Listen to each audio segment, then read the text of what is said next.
Bonjour à tous, c'est Captain de la chaîne Captain Trading. Bienvenue dans le 6e épisode de la Captain Trading Series. Alors je vous invite largement à aller voir tous les autres épisodes car ils sont tous complémentaires les uns des autres. Donc n'hésitez pas à faire un tour sur cette formation gratuite. On voit de nombreuses bases et de nombreux outils que j'utilise très souvent. Aujourd'hui, on va voir un outil, un de mes préférés d'ailleurs, c'est les retracements de Fibonacci. Donc dans le prochain tuto, on fera les extensions de Fibonacci, mais là dans celui-ci, on va voir les retracements de Fibonacci. Alors on verra ensemble pourquoi Fibonacci, qu'est-ce que c'est, comment le prendre en main et on va l'utiliser pour définir des supports efficaces et enfin, on va ensemble déterminer qu'est-ce que des confluences grâce à Fibonacci. Alors, Fibonacci, donc je vous laisse faire des recherches sur le nombre d'or, c'est passionnant, mais ces nombres d'or se retranscrivent parfaitement en trading, d'accord? Donc ces niveaux de Fibonacci sont des niveaux extrêmement efficaces et qui servent très souvent de support ou de résistance. Ces niveaux sont extrêmement pertinents. En revanche, il est indispensable pour pouvoir utiliser une partie des retracements de Fibonacci, il faut apprendre à définir des creux et des sommets. Donc on va voir ensemble comment le faire. On va voir que les niveaux qui sont les plus intéressants ou que j'utilise le plus sont les 38,2, 0,5 et 61,8. Et on verra que ces niveaux sont parfaits pour converger avec des stratégies ou des configurations de trading que vous avez déjà. Donc c'est-à-dire que si on trouve un retracement, un niveau de retracement qui correspond aussi à un support, par exemple, que vous avez déjà défini, un support weekly, daily 4 heures, on a ce qu'on appelle une convergence, ce qui fait que il y a encore plus de probabilités pour que ce niveau soit touché et donc ça en fait un niveau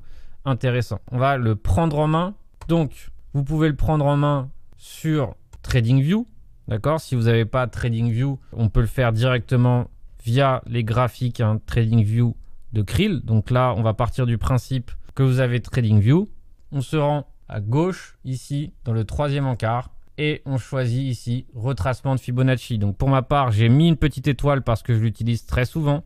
Donc petite étoile, ça le mérite. Et on n'a plus qu'à cliquer ici sur l'outil Fibonacci. Alors, vous allez voir qu'il faut cliquer sur un point et un autre point. Et là, on a un retracement. D'accord? Donc pour ça, il faut se diriger d'un point A à un point B. Si on double-clique ici sur l'outil Fibonacci, on va voir qu'on peut régler certaines fonctionnalités. Donc pour ma part, je laisse tel quel. Vous pouvez mettre un arrière-plan, enlever l'arrière-plan. Généralement, je ne touche pas aux fonctionnalités pour mon utilisation de base de Fibonacci. Peut-être plus tard, dans un autre tutoriel, on verra comment définir d'autres niveaux. Mais pour l'instant, on utilise tous ces niveaux tels quels. Donc, pas basé sur une échelle logarithmique. Pourquoi? Parce que moi, je n'utilise pas l'échelle logarithmique. Donc, je ne coche pas cet encadré. Donc ici, d'accord. Et voici, vous avez les niveaux de Fibonacci. Alors, maintenant, on va voir ensemble comment utiliser correctement l'outil pour l'utiliser de façon efficace. Alors, je vous rappelle que je vais vous montrer ma façon de l'utiliser et qu'il n'y a pas une seule façon correcte de l'utiliser. On peut l'utiliser de nombreuses façons et chaque trader peut l'utiliser différemment, mais c'est important d'avoir une logique. Donc moi, je vais vous montrer ma logique. Comme je vous ai dit tout à l'heure, il faut sélectionner un mouvement parce que pour utiliser Fibonacci, il faut un point A, un point B. Donc on va voir ensemble comment sélectionner un mouvement. Il est indispensable de savoir identifier les sommets et les creux. Donc, je vais vous donner une technique, tout simplement pour que vous soyez capable d'identifier efficacement un sommet et un creux. Un sommet se reconnaît grâce à une suite de 3 bougies. Donc, le sommet est toujours compris entre 2 bougies qui ont un haut de bougie inférieur à celle-ci. D'accord? Donc, la bougie centrale doit avoir un haut au-dessus des 2 autres. Un creux, c'est une bougie dont le bas est compris entre 2 bougies au bas supérieur. Donc, vous inquiétez pas, je vais vous montrer un schéma et on va en identifier certains directement sur le graphique pour que ce soit plus parlant.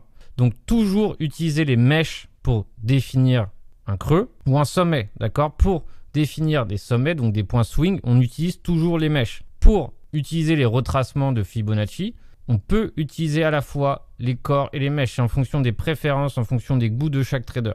Comme vous pouvez le voir, ici, on a un sommet. Je vous ai dit précédemment, un sommet, donc le haut de la bougie doit être compris entre 2 hauts inférieurs. Donc, pour que ça soit considéré comme le sommet, il faut que ce haut soit bien au-dessus des 2 autres. Et lorsqu'on a une suite de 3 bougies avec un haut supérieur, on a ce qu'on appelle un sommet. Ici, on voit bien qu'on a un bas de bougie compris entre 2 bas supérieurs. Donc, cette suite de 3 bougies on voit bien que ce point-là est bien le creux et est bien situé entre deux bougies au bas inférieur. Donc c'est comme ça qu'on reconnaît un creux. Donc si on regarde sur un graphique, quel est le problème? C'est qu'il y en a beaucoup des creux. Il y a beaucoup de creux, beaucoup de sommets. Alors on va voir ensemble comment sélectionner les creux et les sommets les plus importants pour bien prendre un mouvement. Alors, quel creux et quel sommet choisir? J'aimerais vous dire qu'il y a une bonne réponse, mais il n'y a pas de bonne réponse. C'est-à-dire qu'en fonction du style de trading, en fonction de chaque trader, en fonction de sa stratégie, il y a différentes façons de prendre en considération un mouvement Fibonacci. Je vais vous donner donc mes préférences, ma façon à moi de sélectionner un mouvement. Et derrière, vous pouvez vous appuyer sur cette façon pour vous chercher des zones de retracement grâce à ma façon de faire. Alors, il faut d'abord différencier les mouvements haussiers des mouvements baissiers. J'essaye de chercher ces mouvements haussiers et baissiers sur les unités de temps qui m'intéressent, donc sur les unités de temps que j'ai l'habitude de trader. Et enfin, j'essaye de toujours chercher des mouvements qui me sautent aux yeux. Donc les mouvements, on va dire, les plus simples à trouver, tout simplement parce que c'est certainement ceux-là qui vont servir éventuellement de support. Alors, on va voir maintenant quelques exemples pour bien sélectionner un mouvement. Alors, je vous ai dit que je préférais choisir les mouvements qui me sautent aux yeux pour chercher des zones de support. Donc, ici, dans ce cas de figure, je pars du creux. Donc, c'est bien un creux, on est d'accord. Donc, pourquoi c'est ce creux-là que je choisis? Parce qu'on voit bien que ce creux est à l'extrémité de ce mouvement haussier. D'accord? Donc, c'est vraiment à partir de ce creux que le mouvement haussier a démarré. On pourrait même partir de celui-ci. Donc, je pense qu'il n'y a pas de grand changement si je pars de celui-ci ou de celui-ci. Pourquoi? Parce que ici, j'ai déjà capturé un mouvement qui m'intéresse. Mais on peut partir de celui-ci. On peut partir du plus bas du graphique au plus haut. Donc, je pense qu'il n'y a pas vraiment, on va dire, d'obligation. Encore une fois, je vous ai dit que je choisis mes préférences. Donc, pour ma part, instinctivement, je serais parti de ce creux. De ce creux à ce sommet, c'est bien l'ensemble du mouvement haussier. Pourquoi? Parce que là, c'est le dernier sommet avant que le mouvement ait démarré la baisse. Et là, on voit les zones de retracement ici de 0,38,2, 0,5, etc., etc.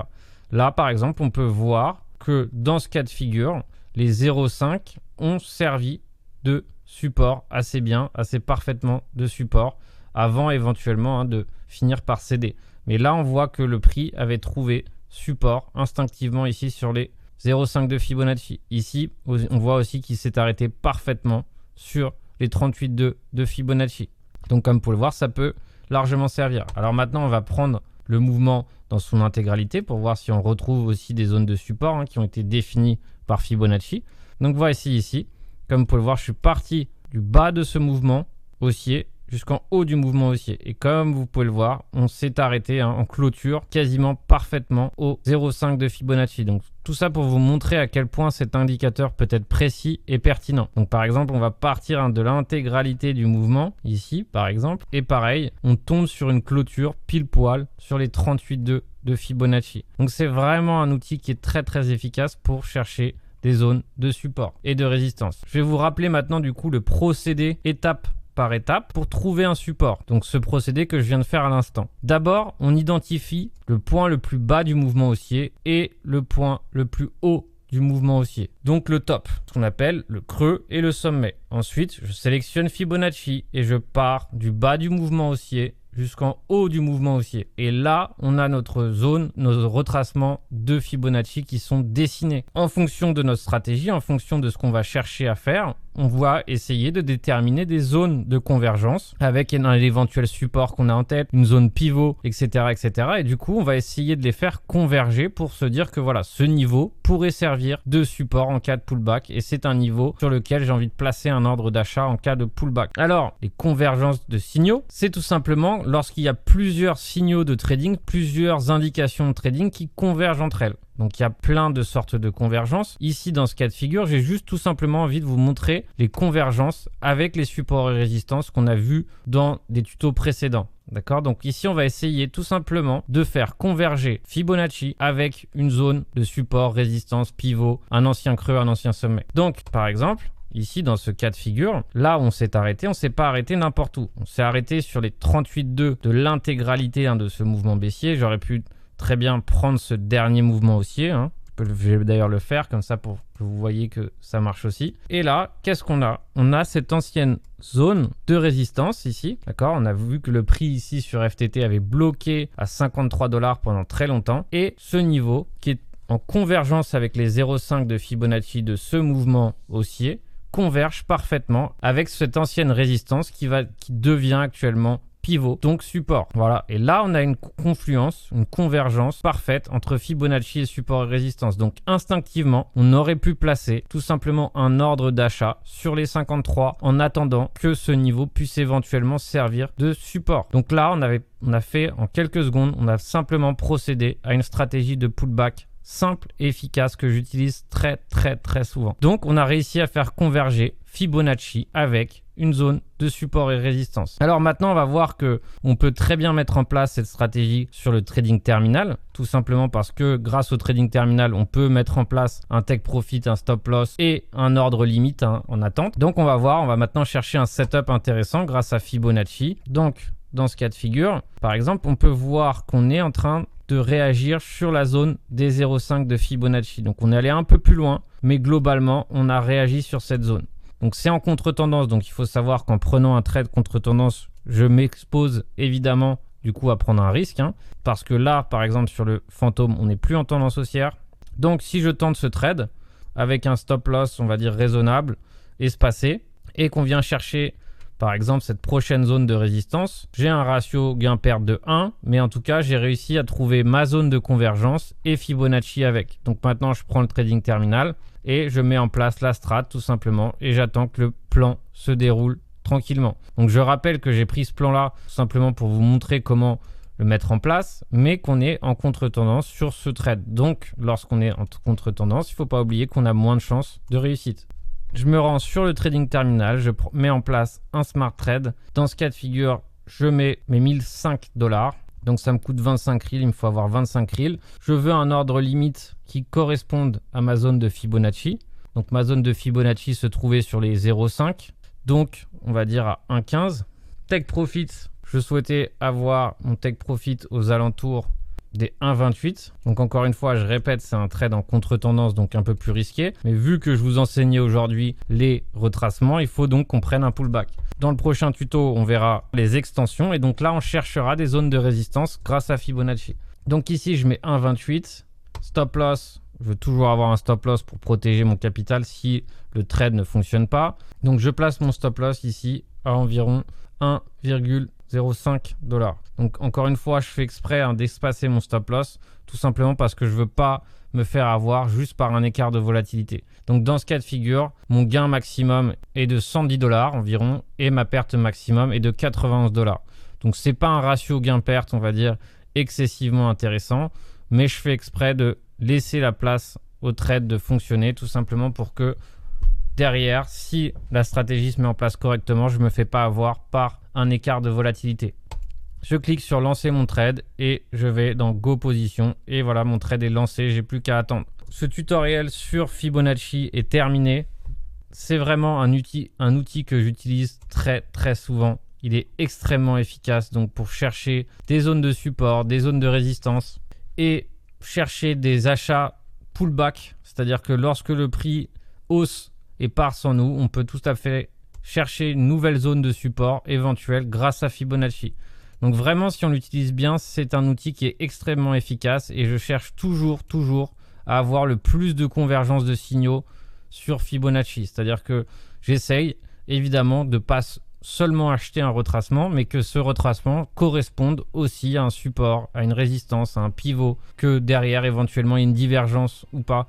Mais plus on a de signaux en notre faveur et plus le trade peut être pertinent et intéressant. N'oubliez pas de mettre un petit pouce bleu sur la vidéo et un petit commentaire si ça vous a plu. Et on se retrouve très bientôt pour un prochain tutoriel. Donc à jeudi prochain.